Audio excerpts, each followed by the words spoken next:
इदं सुरूपं तथा वा कलत्रं यशश्चारुचित्र धनं मेरुतुल्यम्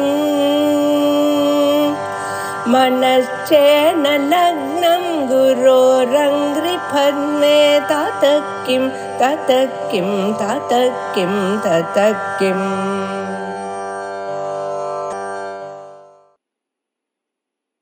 ओम गुरुर्ब्रह्मा गुरुर्विष्णुः गुरुर्देवो महेश्वरः गुरुसाक्षात् परं ब्रह्म तस्मै श्री गुरवे नमः। एतावत्पर्यन्तं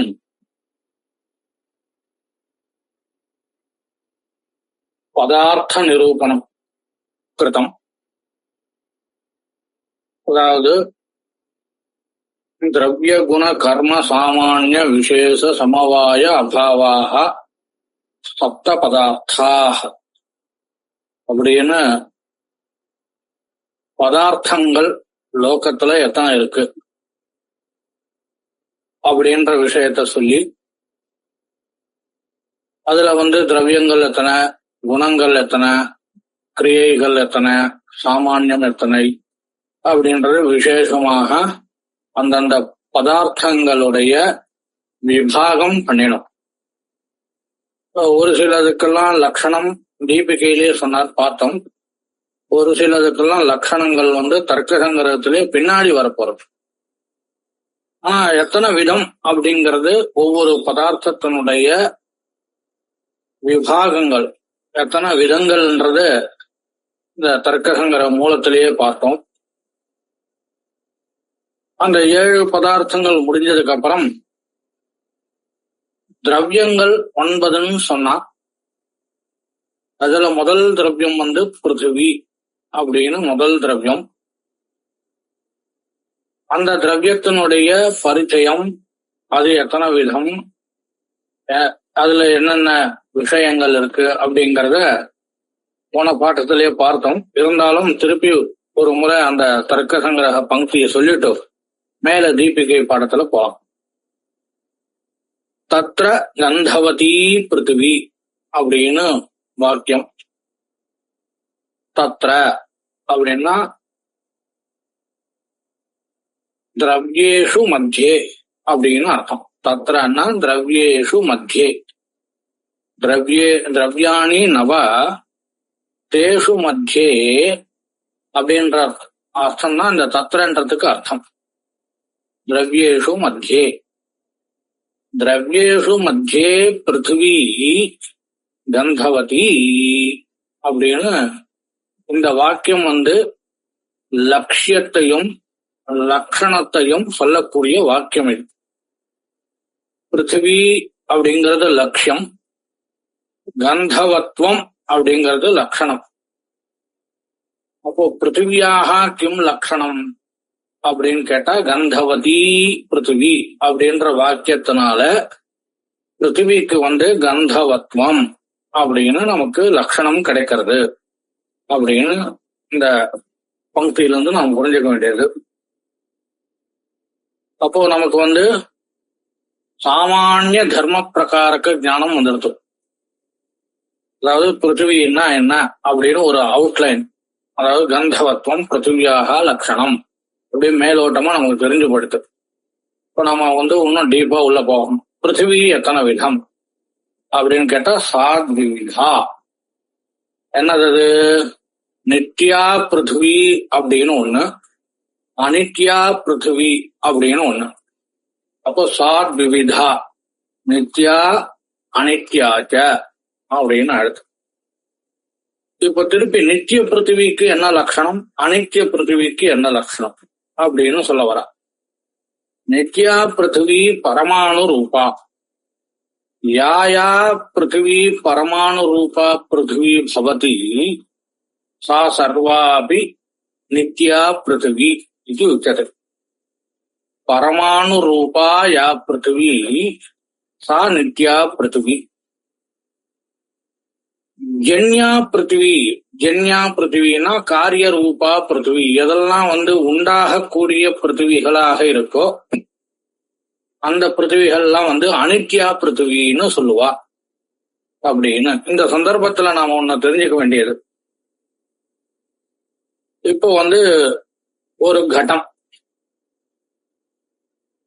அந்த கட்டம் எப்படி உண்டாகிறது அப்படின்னு நம்ம யோசனை பண்ணி பார்த்தா, நம்ம தர்க்க சாஸ்திரத்துல சொல்றா 2 கபாலங்களால கட்டமானது உண்டாகிறது அப்படின்னு சொல்றான். சரி, அந்த கபாலம் எப்படி உண்டாயிடுது அப்படின்னு கேட்டா, அதுக்கு ஏதோ ஒரு அவயவம் இருக்கும் இல்லையா, அதுக்கு ஏதோ ஒரு பாட்டு இருக்கும் இல்லையா, அந்த பாட்டுக்கு பேர் காபாலிகம். அந்த கபாலத்தினுடைய அவயவம் காபாலிகம் அப்படின்னு சொல்றான். சரி, அந்த அவயவம் காபாலிகம் எப்படி உண்டாயிடுது அப்படின்னு கொஞ்சம் இன்னும் டீப்பா போனா, அதுக்கு ஏதோ ஒரு பேர் ஒண்ணு வச்சுக்கோங்க. அது ஏன்னு ஒரு அவயவம் அப்படி வச்சுக்கோங்க. அதுக்கு ஒரு அவயவம் உள்ள போனா அப்போ ஒரு பி அப்படின்னு அதுக்கு ஒரு அவயவம், அந்த பேர் வச்சுக்கோங்க. அப்படியே போயிட்டே இருந்தா சதுரணுக்கம், திரணுக்கம், வியணுக்கம், அப்புறம் பரமாணுக்கம். கடைசியில அப்படியே உள்ள போய் அந்த அவயவங்கள் அப்படியே உள்ள போயிட்டே இருந்தா கடைசியில் எது மிஞ்சறதுன்னு கேட்டா பரமாணுக்கும். அந்த பரமாணுகும் திருப்பி அது எங்க உண்டாயிடுதுன்னா அது உண்டாகலையாம், அது நித்தியமா இருக்கான். அந்த பரமாணுகும் நித்தியா அப்படின்னு சொல்றான். நீங்க எந்த அவயவம் எடுத்துட்டாலும் இதே கதை தான். அதாவது இப்போ உதாரணத்துக்கு கடத்தை எடுத்துட்டோம். கடம்ன்றது பார்த்திவ பதார்த்தத்தை கடம் எடுத்துட்டு அதுக்கு அவயவம் என்ன கபாலம், அந்த கபாலத்துக்கு அவயவம் என்ன காபாலிகம், அந்த காபாலிகத்துக்கு அவயவம் என்ன ஏதோ ஒரு சதுரணுக்கம், அதுக்கு என்ன அவயவம் திரணுக்கம், அதுக்கு என்ன அவயவம் ஜீவனுக்கம், அதுக்கு என்ன அவயவம் பரமாணு. அந்த பரமாணுக்கு திருப்பி அவயவமும் கிடையாது. அப்ப பரமாணுகும் என்ன ஆயிடுச்சுன்னு கேட்டோம்னா எங்கேயும் உண்டாகல, நித்தியமாவே இருக்கு. அந்த பரமாணு ரூபமாக இருக்கக்கூடிய பிருத்திவி பாகங்கள் என்னென்னவோ, பரமாணு ரூபமாக இருக்கக்கூடிய பிருத்திவி என்னென்னவோ அதெல்லாம் நித்யா பிருத்திவி அப்படின்னு சொல்றான். இந்த ஜனுக்கம், திரணுக்கம், சதுரணுக்கம், பஞ்சாணுக்கம், சட்டாணுக்கம், காபாலிகம், கபாலம், கடகா இதெல்லாம் இருக்கோ இல்லையோ, இதெல்லாம் ஜன்ய ரூபமாக இருக்கு, உண்டாகக்கூடிய பிருத்திவி ரூபமாக இருக்கு. இதெல்லாம் அனித்யா பிருத்திவி அப்படின்னு சொல்றான். அப்போ நித்யா பிருத்திவின்னா எது உண்டாகாத பரமாணு ரூபமாக இருக்கக்கூடிய பிருத்திவி எதுவோ அது நித்யா பிருத்திவி. எதெல்லாம் உண்டாகக்கூடிய பிருத்திவிகளாக இருக்கோ அதெல்லாம் அனித்யா பிருத்திவி அப்படின்னு சொல்றாங்க. அடுத்தது தா புனகா திரிவிதா. தா புனகா திரிவிதா அப்படின்ற பங்கியை நாம் ஆலோசனை பண்ணும்போது நமக்கு என்ன தெரியறது அப்படின்னு கேட்டீங்கன்னா 2 வியாக்கியானம் பண்றாங்க. தா புனகா திரிவிதான்னா கந்தவதி பிருத்திவியேவ புனகா திரிவிதா, முதல்ல 2 பண்ணியாச்சு, திருப்பி அதே பிருத்திவியை நாங்க 3 விதமாக பண்றோம் அப்படின்னு ஒரு வியாக்கியானம். இன்னொரு வியாக்கியானம் என்னன்னு கேட்டேன்னா, இந்த அனித்யா காரிய ரூபான்னு முன்னாடி போடுத்தோ இல்லையோ அந்த பங்கி, அப்ப அனித்ய பிருத்திவிகள் காரிய ரூபமாக இருக்கக்கூடிய பிருத்திவிகள் தான் திருப்பி 3 விதம் அப்படின்னு ஒரு வியாக்கியானம் பண்றான். நாம எந்த வியாக்கியானம்னா வச்சுக்கலாம், அது என்னன்றது அப்புறம் பார்க்கலாம். இப்போ பிருத்திவி திருப்பி 3 விதமாக பிரிக்கிறா. ஷரீரம், இந்திரியம், விஷய. அதுல பார்த்திவ சரீரம், இது பிருத்திவி சம்பந்தப்பட்ட சரீரம், பிருத்திவி சம்பந்தப்பட்ட இந்திரியம், பிருத்திவி சம்பந்தப்பட்ட விஷயம், இப்படி 3ஆக பிருத்திவிகளை 3ஆக திருப்பி பிரிக்கிறா. அப்போ பிருத்திவி சம்பந்தப்பட்ட சரீரம் அதாவது பார்த்திவம் சரீரம் என்ன அப்படின்னு கேட்டா, நமக்கு எல்லாம் இருக்கோ இல்லையா அஸ்மதாதீனாம் சரீரம், அஸ்மதாதீனாம் சரீரம் அதாவது நம்மளுடைய சரீரங்கள். அஸ்மதாதி ஆதி சப்தத்தினால கௌஹு, வேற ஏதாவது மிருகங்கள், கிருமயா, விருட்ச சரீரம் எது ஒண்ணா எடுத்துக்கலாம். அஸ்மதாதீனாம் நம்மளுடைய சரீரம் பார்த்திவ சரீரம் அப்படின்னு சொல்றா. சரி, பிருத்திவி சம்பந்தப்பட்ட இந்திரியம் என்ன அப்படின்னு கேட்டா கிராணேந்திரியம். பிருத்திவி சம்பந்தப்பட்ட இந்திரியம் என்ன அப்படின்னு கேட்டா கிராணேந்திரியம். அது என்ன பண்றது அப்படின்னு கேட்டீங்கன்னா கந்த கிராகமாக இருக்கும் அந்த இந்திரியம். கிரகா கிரகா அப்படின்னா ஞானம் அப்படின்னு அர்த்தம். அப்போ கந்த கிரக ஜனகம், கந்த ஞானத்தை உண்டு பண்ணக்கூடிய இந்திரியம். இப்போ கிராணேந்திரியம் என்ன பண்றது? நமக்கு கந்த ஞானத்தை உண்டுபடுத்துறது. அதாவது அயம் சுரபிகி அயம் அசுரபிகி அப்படின்ற ஒரு கந்த ஞானத்தை உண்டு பண்ணக்கூடிய இந்திரியம் எதுவோ அது கிராணேந்திரியம். அப்பேற்பட்ட கிராணேந்திரியம் தான் பார்த்திவம் இந்திரியம், பிருத்திவி சம்பந்தப்பட்ட இந்திரியம் அப்படின்னு சொல்றான். அதுக்கடுத்தது இந்த கிராணேந்திரியம் எங்க இருக்கும் அப்படின்னு கேட்டீங்கன்னா நாசாயாக அக்ரே வர்த்ததே, நாசா அக்ரவர்த்தி அப்படின்னு. நாசா அப்படின்னா அந்த மூக்கு பாகத்துக்கு பேரு நாசான்னு பேரு. அங்க அக்ரே ஏதோ ஒரு அம்சத்துல ஏதோ ஒரு அவயவத்து மேல அந்த கிராணேந்திரியம் இருக்கு அப்படின்னு சொல்றார். விஷய பார்த்திவ விஷயங்கள் என்ன அப்படின்னா மிருத்து மண்ணு, பாஷாணகா கல், மலைகள், மரங்கள், அப்புறம் இந்த கம்பிகள், இந்த லைட்டு, ஃபேனு, மொபைல் எல்லாமே இது எல்லாமே விஷயங்கள், பார்த்திவ விஷயங்கள் அப்படின்னு பேர் இருக்கு. மொத்தம் பிருத்திவியினுடைய சாராம்சம் இதுதான். பிருத்திவின்னா என்ன? கந்தவான் யஹ பாகஹ, கந்தவான் யஹ பாகஹ சஹ பிருத்திவி.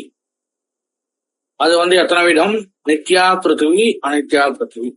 நித்யா பிருத்திவின்னா என்னது? எது உண்டாகாம இருக்கக்கூடிய பிருத்திவி, பரமாணு ரூபமாக இருக்கக்கூடிய பிருத்திவி எதுவோ அது நித்யா பிருத்திவி. எதெல்லாம் உண்டாகக்கூடிய பிருத்திவிகளாக இருக்கோ அதெல்லாம் அனித்யா பிருத்திவி. அந்த பிருத்திவியை 3 விதமாக திருப்பி பிரிக்கிறா. சரீரம், இந்திரியம், விஷயான்ட்டு. அந்த சரீரம் அப்படின்றது பார்த்திவ சரீரம்ன்றது அதுக்கு எக்ஸாம்பிள் அஸ்மதாதீனாம் சரீரம் பார்த்திவ சரீரம் அப்படின்னு சொல்றா. இந்திரியம், பார்த்திவம் இந்திரியம் என்னதுன்னு கேட்டா கிராணேந்திரியம். அது அந்த கிராணேந்திரியத்தினுடைய பிரயோஜனம் என்ன அப்படின்னா கந்த ஞானத்தை ஏற்படுத்துறது.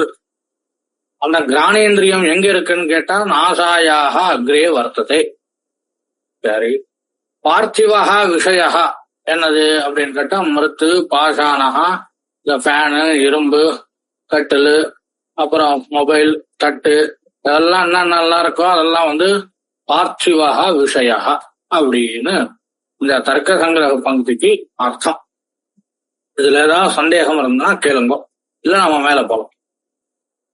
இப்போ தீபிகை, அந்த பிருத்திவி லட்சணத்தை சம்பந்தப்பட்ட தீபிகா விசாரா, அதுக்கு நாம போறாங்க. தத்ர உத்தேசாதி கிரமானுசாராத் பிருத்திவியாக லட்சணமாக தத்ர இதி. அதாவது நியாய பாஷ்யத்துல ஒரு பங்கி இருக்கு. ஒரு கிரந்தம் எப்படி அந்த கிரந்தம்ன்ற ஸ்வரூபம் எப்படி வரணும், அவுட்புட் அப்படின்னு சொல்றா இல்லையா. ஒரு கிரந்தம்னா எப்படி இருக்கணும் அப்படின்னா ஒரு 3 டைப் அதுல இருக்கணும்னு சொல்றாரு நியாய பாஷ்யக்காரர். உத்தேசா, லக்ஷணம், பரீட்சா. இந்த 3 பிரகரணங்கள் நீங்க எந்த விஷயமா எடுத்தா, சயின்ஸ் கூட எடுத்துக்கோங்க, சயின்ஸாவது எடுத்துக்கோங்க, மேக்ஸாவது எடுத்துக்கோங்க, எது ஒண்ணா எடுத்துக்கோங்க. உத்தேசா, லக்ஷணம், பரீட்சா அப்படின்னு இந்த 3 பிரகரணங்கள் கட்டாயம் இருக்கணும். அப்படி இருந்தாதான் அது கிரந்தம்னு சொல்லுவா, அந்த சாஸ்திரம்னு சொல்லுவா. உதாரணம் இப்ப என்ன, நமக்கு சயின்ஸ் எல்லாம் தெரியாது, இப்ப தர்க்க சாஸ்திரத்தை எடுத்துக்கலாம். உத்தேசகான்னா என்னென்னலாம் இருக்கு அப்படின்னா அந்த பதார்த்தத்தை மேலோட்டமா அப்படி என்னென்னலாம் இருக்குன்னு சொல்றதுக்கு பேர் உத்தேசகான்னு பேரு. அப்படிதான் ஆரம்பத்துல சொல்லியிருக்கா. பதார்த்தாக சப்த, திரவியாணி நவ, குணாः சதுர்விம்சதிः, கர்மாணி பஞ்ச, சாமான்யம் த்விவிதம், அப்புறம் சமவாயः ஏகः, விசேஷாः அனந்தாः, அப்புறம் அபாவ சதுர்விதः. இதெல்லாம் உத்தேச பிரகரணம்னு பேர். என்னென்னலாம் எத்தனை விதம் இருக்கு அப்படின்னு சொல்றது அதுக்கு பேர் என்ன அப்படின்னு சொல்றதுக்கு பேரு உத்தேசகான்னு பேர். இந்த உத்தேச பிரகரணம் முடிஞ்சதுக்கு அப்புறம் என்ன பண்ணுவா, எதெல்லாம் நீங்க பேரு சொல்லி ஒரு பதார்த்தம் சொன்னேலோ அதனுடைய லட்சணம் சொல்லணும். இதுக்கு இதுதான், இது பிருத்திவி, அதாவது திரவியாணி நவன்னு சொன்னா பிருத்திவின்னா என்னன்னு சொல்லணும், கந்தவதி பிருத்திவி. அப்புன்னா என்னன்னு சொல்லணும், சீதஸ்பரிசவத்தியாக ஆபகா. தேஜகான்னா என்னன்னு சொல்லணும், உஷ்ணஸ்பரிசவத் தேஜகா. வாயுனா ரூபரஹிதஸ்பரிசவான் வாயு. இந்த மாதிரி ஒவ்வொன்றுத்துக்கு லட்சணம் சொல்லிட்டு வரணும். இதுக்கு பேர் லட்சண பிரகரணம்னு பேர். முதல்ல சொன்னது உத்தேச பிரகரணம், ரெண்டாவது லட்சண பிரகரணம், மூணாவது வரும் அதுதான் விசார சந்தர்ப்பம். எங்க திரவியம் 9ன்னு சொன்னேலே, 9 திரவியம் தேவதனா ஒரு 2-3 வச்சுக்கூடாதா, இல்ல 10, 11, 12 அந்த மாதிரி திரவியங்கள் வச்சுக்கூடாதா அப்படின்னு விசாரங்கள்லாம் பரீட்சான்னு பேர். பிருத்திவின்னு ஒரு திரவியம் ஒத்துண்டுதான் ஆகணுமா, தேவையில்லையே அப்படின்ற விசாரங்கள்லாம் பரீட்சான்னு பேரு.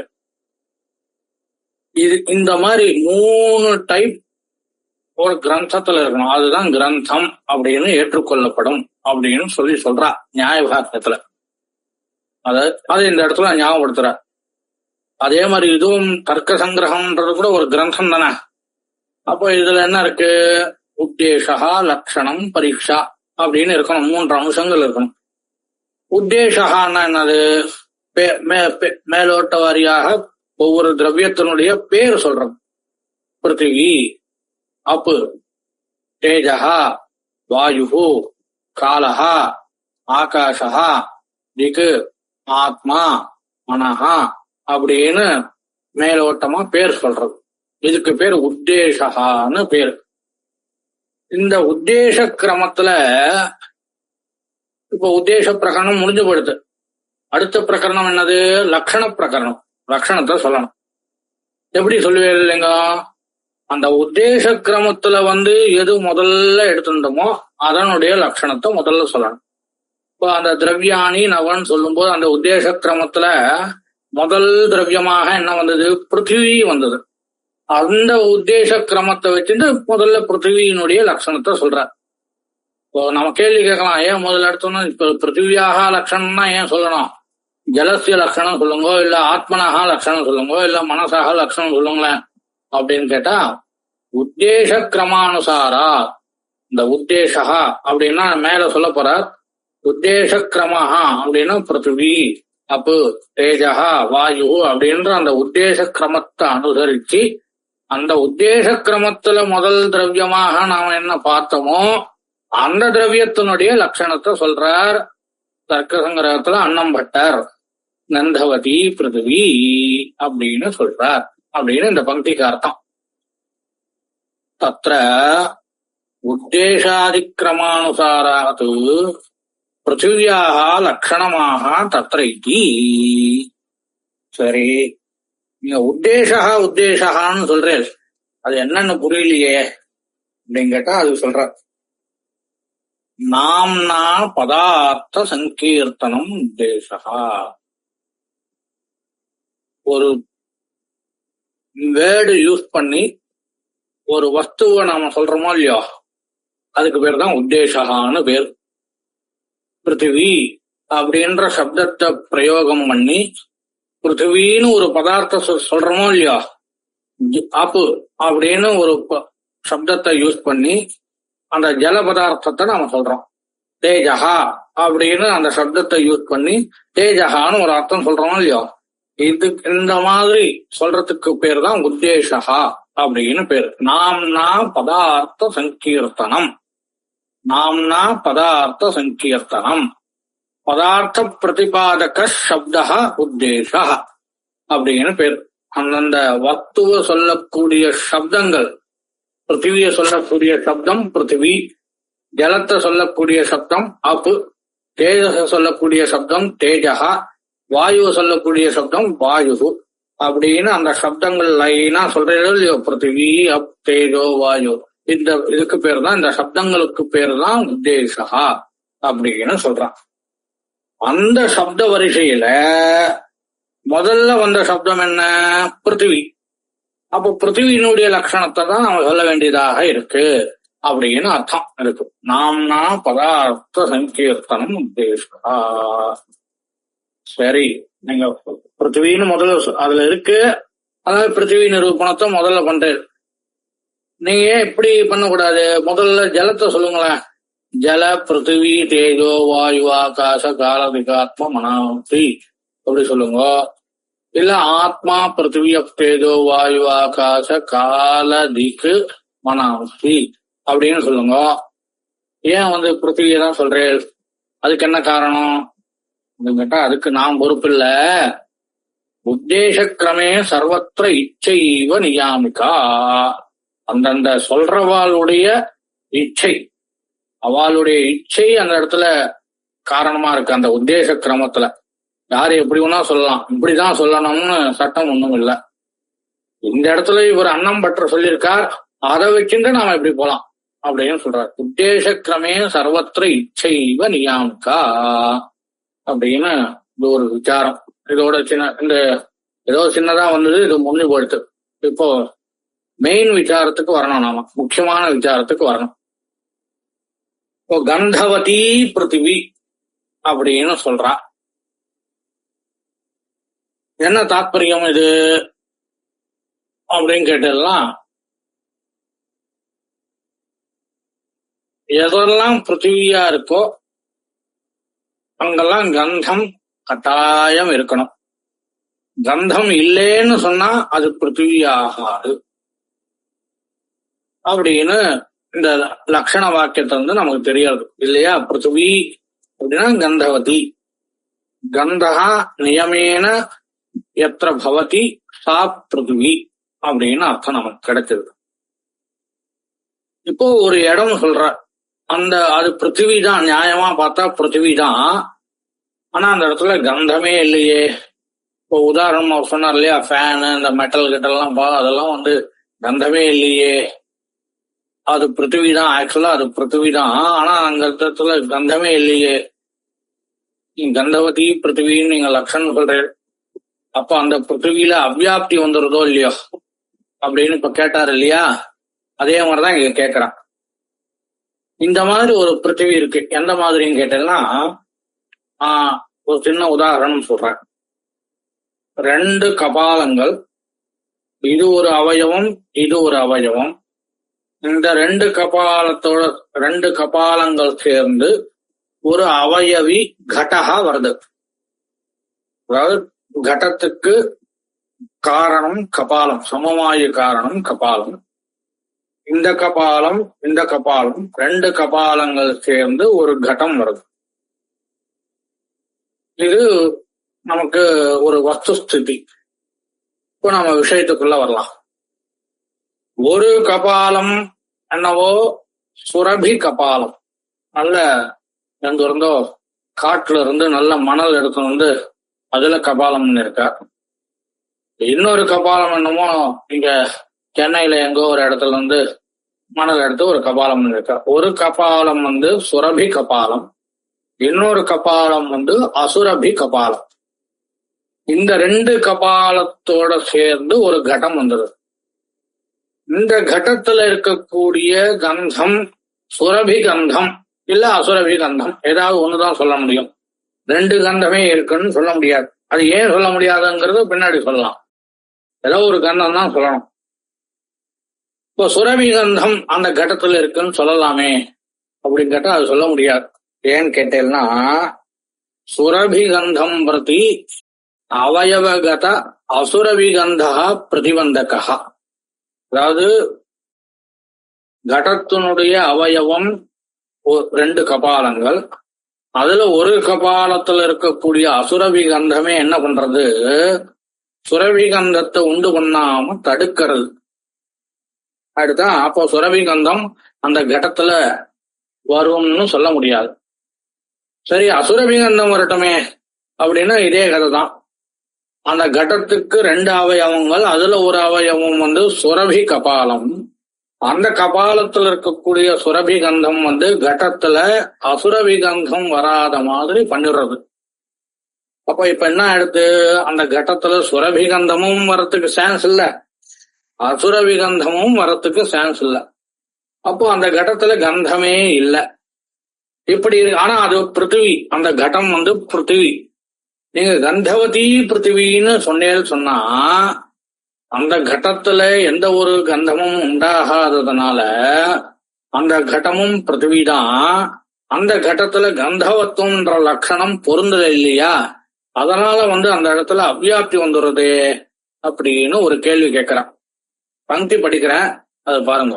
நனு சுரபி அசுரபி அவயவ ஆரப்தே திரவ்யே, அதாவது சுரபி கபாலம் அசுரபி கபாலம், இப்படி 2 அவயவங்களால ஆரம்பிக்கப்பட்ட ஒரு திரவியம் கடம். இந்த 2 அவயவங்களால சேர்ந்து வந்த திரவியம் கடம். அந்த கடத்துல அந்த திரவியத்துல பரஸ்பர விரோதேன சுரபிகந்தம் பிரதி அசுரபிகந்தா பிரதிபந்தகா, அசுரபிகந்தம் பிரதி சுரபிகந்தா பிரதிபந்தகா, இல்ல விரோதி அப்படியாவது சொல்லுங்க. சுரபிகந்தம் பிரதி அசுரபிகந்தா விரோதி, அசுரபிகந்தம் பிரதி சுரபிகந்தா விரோதி. இப்படி பரஸ்பர விரோதேன எந்த ஒரு கந்தமும் அங்க உண்டாகல, கந்த அனுத்பாதாத்து தஸ்மின் திரவ்யே அந்த சுரபி அசுரபி அவயவ ஆரப்தே கடே அவ்வியாப்தி அப்படின்னு சொல்றான். இந்த கந்தவம், அதனால இந்த அவ்வியாப்தி சொன்னதுனால என்ன தெரிஞ்சது, கந்தவத்துவம் பிருத்திவியாக லட்சணம் அப்படின்னு சொல்ல முடியாது அப்படின்னு ஆயிடுத்து. அதுக்கு ஒரு சின்னதா ஒரு சமாதானம் சொல்றான். தேவையில்லை, எங்களுக்கு அந்த இடத்துல கந்தம் தேவையில்லை, வேண்டாம், அந்த கடத்துல எந்த ஒரு கந்தமும் வேண்டாம் அப்படின்னு சொல்லலாம் பார்த்தா அதுவும் சொல்ல முடியாது. நச்ச தத்ர கந்த பிரதீத்தி அனுபபத்திரிதி வாக்கியம், அதாவது அந்த இடத்துல எங்களுக்கு எந்த ஒரு கந்தமும் தேவையில்லை, வேண்டாம் அப்படின்னு சொல்லலாம் பார்த்தா அதுவும் சொல்ல முடியறதில்ல. ஏன்னா அந்த கடத்துல கந்தானுபவம் கிடைக்கிறது நமக்கு, அந்த கடத்துல கந்தானுபவம் கிடைக்கிறது. நான் அந்த கடத்துல கந்தமே இல்லை அப்படின்னு சொல்லலாம் பார்த்தா அதுவும் முடியல. ஆனா ஏன்னு கேட்டா அந்த கடத்துல கந்தானுபவம் தெரியறது. அந்த கந்தானுபவம் நீங்க உபபாதனம் பண்ண முடியாதே அப்படின்னு கேக்குறா. அதுக்கு பதில் சொல்றா, அவயவ கந்தத்தைவ தத்ர பிரதீதி சம்பவேன சித்திரகந்த அனங்கீகாரா. இப்போ ஒரு விசாரம் இந்த இடத்துல, சித்திரகந்தம் அப்படின்னு ஒண்ணு ஒத்துக்கலாமே அப்படின்னு கேட்டா, சித்திரகந்தம் அப்படின்னா என்ன அர்த்தம், சித்திர ரூபம் அப்படின்னு சொல்ற மாதிரி சித்திரகந்தம். ஒரு வஸ்திரத்துல நிறைய கலர்ஸ் இருந்ததுன்னா அந்த கலர்ஸுக்கு பேர் சித்திர ரூபம்னு பேரு. ஒரு வஸ்திரத்துல நிறைய கலர்ஸ் இருந்ததுன்னா அந்த வஸ்திரம் என்ன கலர்ல இருக்குன்னு கேட்டா மிக்சடு கலர், சித்திர ரூபம் அப்படின்னு பேர்.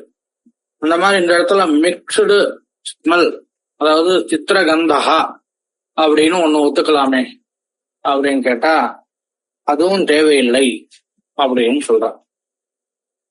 அவயவகந்தா ஏவ தத்ர பிரதிபதே இது அங்கீகார மாத்திரேனா சித்திரகந்த அனங்கீகாரா.